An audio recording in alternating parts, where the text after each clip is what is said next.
Salut à tous les supporters de l'EM, bienvenue sur la chaîne. Imaginez, alors que tout le monde attend des stars à 30 à 40 millions, que le mercato phocéen semble au point mort à cause des finances, l'Olympique de Marseille sort un coup venu de nulle part. Il lorgne un mondialiste japonais qui cartonne en Ligue 2. Oui, vous avez bien lu. Keto Nakamura n'est pas encore une superstar du top 5 européen, mais il pourrait bien devenir le prochain grand coup de l'EM. Est-ce que c'est du génie? Un coup de dé désespéré? Ou le début d'une nouvelle ère? Aujourd'hui, on décortique tout sur ce dossier brûlant. Les contacts déjà pris, les exigences folles de Reims, le profil du joueur, pourquoi il veut partir, et surtout, est-ce que Marseille peut vraiment se l'offrir? Accrochez-vous, ça va être chaud. Si vous êtes nouveau, abonnez-vous, activez la cloche, on est plus de X abonnés à vivre la folie marseillaise ensemble. Allez, c'est parti! On ne va pas se mentir, cet été 2026, l'Olympique de Marseille est dans une situation financière très délicate. Après les départs déjà actés ou imminents de Pierre-Emerick Aubameyang, Mason Greenwood et Ahmed Junior Traoré, le club a clairement perdu en puissance offensive. Il manque un joueur de côté, un ailier capable de créer du danger, de dribbler, de marquer. Bref, un élément qui peut faire la différence dans un championnat où chaque but compte double.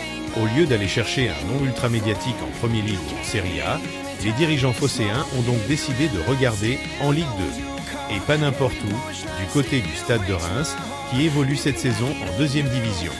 Selon les informations exclusives de la Provence publiées ce jeudi, les Marseillais ont déjà pris contact avec leurs homologues rémois pour s'informer sur la faisabilité d'un transfert de Keto Nakamura. Keto Nakamura, 25 ans, international japonais. Il a participé à la Coupe du Monde 2026 avec le Japon, ce qui lui donne une belle expérience au plus haut niveau.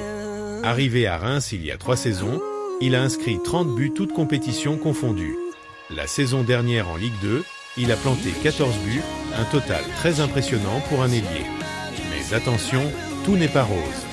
Malgré ses stats, Nakamura a été critiqué par une partie des supporters rémois pour une implication parfois jugée insuffisante. Il n'est pas toujours le premier à presser, à défendre. Ce qui fait de lui un profil typique de l'ailier, talent pur, capable de fulgurance extraordinaire, mais pas toujours constant sur 90 minutes. Son style, rapide, technique, bon pied gauche, excellent dans les 1 contre 1. Il aime rentrer à l'intérieur pour frapper ou servir un coéquipier.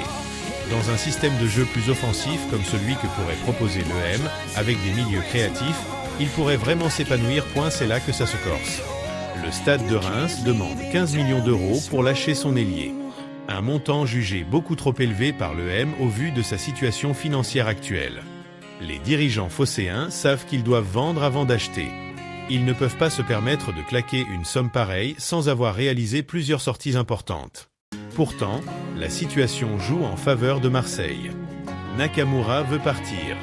Il est à 2 ans de la fin de son contrat et il aspire à découvrir un nouveau challenge, probablement dans un plus grand club. Le directeur général de Reims, Mathieu Lacour, a été clair dans l'union. On a un accord moral avec lui. Il a un bon de sortie, mais encore faut-il que le joueur soit satisfait et que le Stade de Reims s'y retrouve aussi. Reims ne le retiendra pas contre son gré. Si aucun club ne passe à l'offre, il risque de le voir partir gratuitement dans 2 ans. Donc plus le mercato avance, plus la pression monte sur les Champenois pour baisser leurs prétentions. Le salaire de Nakamura, lui, ne poserait pas de problème majeur pour l'EM. C'est un point très positif dans un dossier où l'aspect financier est central. Beaucoup de supporters vont crier au scandale. 15 millions pour un joueur de Ligue 2. Mais regardons les choses avec lucidité. D'abord, le marché des ailiers est devenu complètement dingue. Un bon joueur de 25 ans avec un profil international coûte souvent entre 12 et 25 millions aujourd'hui. Nakamura a déjà prouvé qu'il pouvait marquer à haute fréquence. S'il explose à l'EM, ce transfert deviendra une affaire en or. Ensuite, l'EM n'a pas le luxe d'attendre un crack absolu. Avec un budget serré, il faut être malin, repérer des joueurs sous-cotés avec une marge de progression qui ont faim de grandir. Nakamura coche toutes ces cases. Le risque, son irrégularité. S'il reproduit à Marseille ces périodes de fantôme, les critiques seront féroces au Vélodrome. Mais inversement, dans un environnement chaud, avec un public qui pousse derrière lui, il pourrait se transcender. On a vu des profils similaires exploser en Ligue 1. Ce dossier Nakamura montre clairement la stratégie actuelle de l'EM, être créatif avec peu de moyens. Plutôt que de courir après des joueurs surcotés en fin de contrat ou des prêts risqués, on va chercher des profils à fort potentiel dans les divisions inférieures ou dans des championnats moins médiatiques. C'est une approche risquée, mais qui a déjà fait ses preuves par le passé. On pense à certains transferts astucieux réalisés ces dernières années.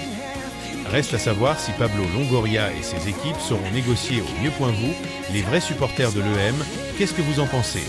Est-ce que vous validez un recrutement de Keto Nakamura? À quel prix maximum? Est-ce qu'il peut vraiment être le successeur digne des grands ailiers phocéens? Dites-moi tout en commentaire, je lis absolument tout. Si ce genre d'analyse détaillée vous plaît, likez la vidéo, partagez-la dans les groupes EM et abonnez-vous pour ne rien rater des prochains épisodes Mercato. On va suivre ce dossier heure par heure. L'EM lorgne un mondialiste et ce n'est peut-être que le début d'un mercato très mouvementé. Restez connectés, la suite risque d'être encore plus folle. Prenez soin de vous, force à l'EM et à très vite pour une nouvelle vidéo. Ciao!